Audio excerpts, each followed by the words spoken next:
Garuda Kitchen World exclusive stainless steel samanlu wholesale and retail Aziz Plaza in Hyderabad. Jaganmohan Reddy గారు మేము ఎందుకు మారుస్తున్నాము? 175 సీట్లు మా టార్గెట్. తిరిగి మళ్ళా అధికారంలోకి రావడం అనేది మా టార్గెట్ కానే కాదు. ఒక్క సీటు కూడా మీ కలయికకు చంద్రబాబు నాయుడు గారు పవన్ కళ్యాణ్ కలిసి పోటీ చేసి వస్తే మీ ఇద్దరిని కూడా తుక్కుగా ఓడించి రెండు పార్టీలను కాలగర్భంలో కలిపే విధంగా చెయ్యాలనేటువంటి ఒక వ్యూహంతో మేము వస్తున్నాం. కారణం, ఈ రాష్ట్రంలో జగన్మోహన్ రెడ్డి గారు పరిపాలనా కాలంలో మేము అందించినటువంటి అభివృద్ధి సంక్షేమ కార్యక్రమాలు ప్రజలకు చేరాయి. ప్రజలు మోర్ దెన్ 50% ఓటర్లు, మోర్ దెన్ 60% ఈ రాష్ట్రంలో జగన్మోహన్ రెడ్డి మళ్ళా ముఖ్యమంత్రి కావాలని అనుకుంటున్నారనే అంశాన్ని మీరు మర్చిపోయి మాట్లాడుతున్నారు. ఎస్, మార్పులు చేస్తాం.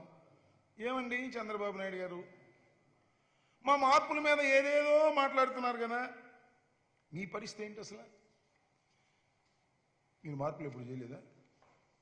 అసలు నేను అడుగుతున్నానండి, మీరు రాజకీయంగా ఆరంగేట్రా చేసింది ఎక్కడ? కాంగ్రెస్ పార్టీలో. ఆరంగేట్రా చేసింది చంద్రగిరిలో. చంద్రగిరిలో మీరు పోటీ చేశారు, చంద్రగిరిలో గెలిచారు, కాంగ్రెస్ పార్టీలో మంత్రి అయ్యారు. ఎన్టీ రామారావు గారు తెలుగుదేశం పార్టీని 1983లో పెడితే తుక్కుగా చంద్రగిరిలో ఓడిపోయారు. తర్వాత చంద్రగిరి నుంచి షిఫ్ట్ అయిపోయారే, కుప్పానికి వచ్చారే, కుప్పంలో ఇవాళ పోటీ చేస్తున్నారే. అసలు కుప్పంలో గెలుస్తారా మీరు? తేల్చుకోమని మనం చేస్తున్నా. అసలు కుప్పంలోనే పోటీ చేస్తారా? అది కూడా క్లారిటీ లేదు. కుప్పం నుంచి పారిపోయే దశకు వచ్చారు. మీ అబ్బాయి అసలు నాకు తెలియకూడదండి, మీ చంద్రగిరి కదా, చిత్తూరు కదా, రాయలసీమ కదా. మీ అబ్బాయిని ఏంటండి మంగళగిరిలో పెట్టారు? ఎందుకు మంగళగిరిలో పెట్టారు? ఎందుకు మార్చారు? అది మార్పు కదా? ఆ మార్పు సమంజసం అయిందా? ఊరిని అడుగుతా ఉన్నా. మా మార్పుల్ని మీరు ప్రశ్నిస్తునేటప్పుడు గురివింత కింద నలుపెరగదన్న సామెతగా, ఏమిదండి ఇంత అనుభవం ఉన్నవారు కూడా మీరు ఎలా మాట్లాడుతున్నారంటే మీకు మతి భ్రమించింది. 53 రోజుల తర్వాత, రిమాండ్ తర్వాత అని అనుకోవాల్సిన అవసరం ఉంటుంది కదా. అక్కడ దాకా ఎందుకు? ఎన్టీ రామారావు గారు కుమారుడు ఉన్నాడు బాలకృష్ణ గారు, మరి స్వగ్రాం గుడివాడు కదా. మీరు ఎందుకండి హిందూపురంలో పెట్టారు? అక్కడ దాకా ఎందుకు? రాష్ట్రం విడిపోయిన తర్వాత మీ బావమరిది గారు అమ్మాయి కుక్కటపల్లి ఎందుకు పోటీ చేసింది చెప్పండి, నాకు అర్థం కాలేదు. అక్కడ దాకా ఎందుకు? మీ వదిని గారు పురంధరేశ్వరి గారు ఉన్నారు, ఆమె నియోజకవర్గం ఏంటో చెప్పండి. మీరు కానీ, మీ కుటుంబ సభ్యులు కానీ, ఎన్టీ రామారావు గారు కుటుంబ సభ్యులు కానీ ఎక్కడెక్కడెక్కడో పోటీ చేయొచ్చు.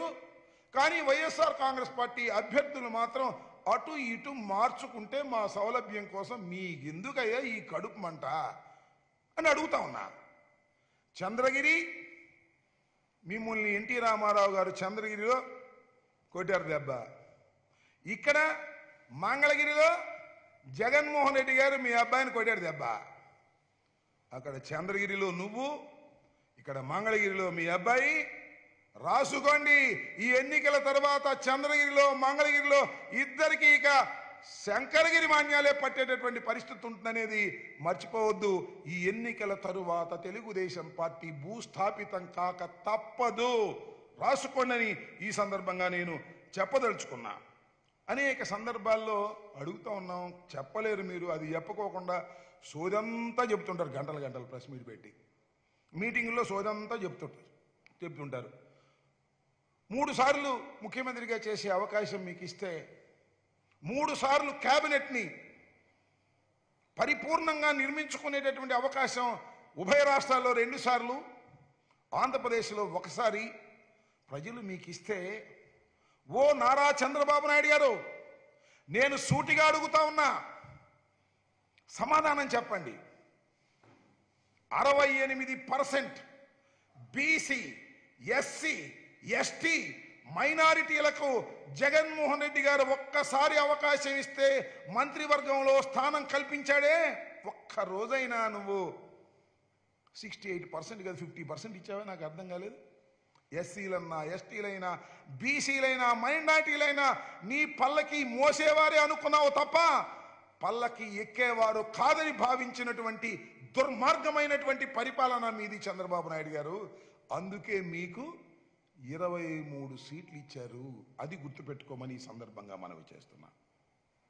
3 సార్లు ముఖ్యమంత్రిగా చేశారు. 14 సంవత్సరాలు ముఖ్యమంత్రిగా చేశారు.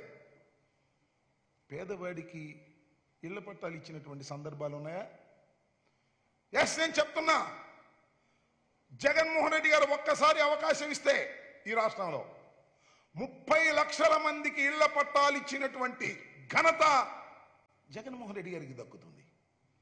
ఇవి ఒక్కసారి ఆలోచించుకోమని మనం చేస్తున్నాం. అంతేకాదు 2,41,00,000 రూపాయలు సంక్షేమ కార్యక్రమానికి బటన్ నొక్కి ఏ విధమైనటువంటి ఫిల్ఫరేజీ లేకోకుండా, మధ్యవర్తులు లేకోకుండా, ఈవెన్ కరోనా సమయంలో కూడా ప్రజలకు సంక్షేమ కార్యక్రమాలు అందించినటువంటి ఘనత జగన్మోహన్ రెడ్డి గారిని మనం చేస్తున్నా.